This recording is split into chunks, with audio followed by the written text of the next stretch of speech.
एक बार एक किसान भगवान से बहुत ही नाराज हो गया। किसान बहुत मेहनती था, बहुत मेहनत से वह खेतों में अनाज उगाता, उसकी देखभाल करता, पर अक्सर उसकी फसल खराब हो जाती।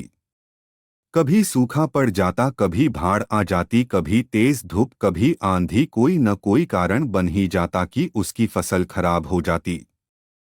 एक दिन वह किसान गुस्से में आसमान की ओर देखकर भगवान से कहा, हे ईश्वर, आपको लोग सर्वज्ञता मानते हैं कि आप सब जानते हैं, कहते हैं आपको तो ये भी नहीं पता कि खेतीबाड़ी कैसे करते हैं। अगर आप जानते होते तो हर समय जो बाढ़, आंधी और तूफान आते हैं वो कभी नहीं आते। आप नहीं जानते कि कितना नुकसान उठाना पड़ता है हम किसानों को। यदि आप मेरे हाथ में यह शक्ति दे दे कि जैसा मैं चाहूँ वैसा मैं मौसम कर दूं, फिर आप देखना मैं अन्य के भंडार लगा दूंगा। भगवान इस किसान के तीखे वाक्य सुनकर मुस्कुरा रहे थे और वह किसान के सामने प्रकट होकर बोले, मैं आज से तुझे यह शक्ति देता हूँ कि तुम अपनी खेतों पर तुम्हारी जैसी इच्छा ही तुम वैसा मौसम कर दोगे। मैं बिल्कुल भी दखल नहीं दूंगा, तुम्हारी इच्छा से सब कुछ होगा। किसान बहुत खुश हो गया। किसान ने गेहूं की फसल अपनी खेतों में बोई। जब उसे लगा कि खेतों को धूप चाहिए तो खेतों को धूप मिले, जब पानी बरसना चाहिए तभी पानी बरसा। आंधी, तूफान, बाढ़ कुछ भी उसने अपने खेतों पर आने नहीं दिया। किसान के खेत में इस वर्ष ऐसी फसल हुई जैसी कभी नहीं हुई थी। हरी भरी लहलहाती फसल, मन ही मन वह बहुत खुश हो गया और सोचने लगा, अब सबूत के साथ दिखाऊंगा भगवान को कि इसे कहते हैं शक्ति का सही उपयोग। मेरी सफलता देखकर उन्हें अपनी नियम जरूर बदलने पड़ेंगे। कुछ दिन गुजरे, फसल कटने को तैयार हो गए।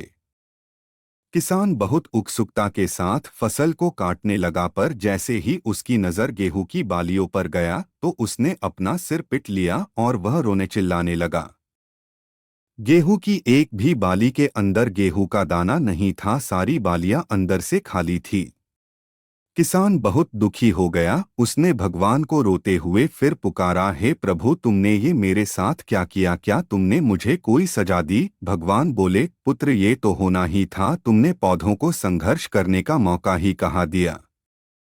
ना तो तुमने उन्हें आंधियों से जूझने दिया, ना तेज बारिश से सहने दिया और ना ही धूप में तपने दिया।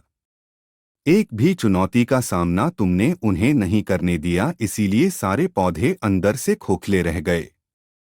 जब आंधी, तूफान, तेज बारिश और धूप पड़ती है तभी ये पौधा अपने अस्तित्व को बचाने के लिए संघर्ष करते हैं, और इसी संघर्ष से एक बल पैदा होता है जिसमें शक्ति होती है, ऊर्जा होती है। और यही ऊर्जा पूर्ति तेरे गेहूं के दानों की तरह जो नहीं फूटी, तूने उन्हें कठिन परिस्थितियों से गुजरने ही नहीं दिया जहां उनके अस्तित्व का जन्म होता।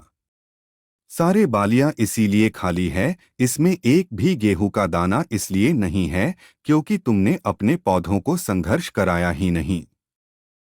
याद रखिए, स्वर्ण में सवर्णीय आभात तभी आती है जब वह आग में तपने, गलने और हथौड़े से पीटने जैसे संघर्षों से गुजरता है। कोयले का टुकड़ा हीरा तभी बनता है जब वह उच्च दाब और उच्च ताप की मुश्किल परिस्थितियों से गुजरता है।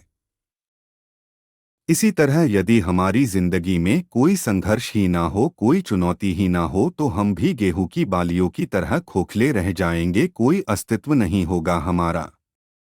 विपरीत परिस्थितियां, चुनौतियां, समस्याएं हमें और अधिक निखारती है। यदि जीवन में कठिन परिस्थितियां और चुनौतियां आए तो घबराना मत, बल्कि सामना करना।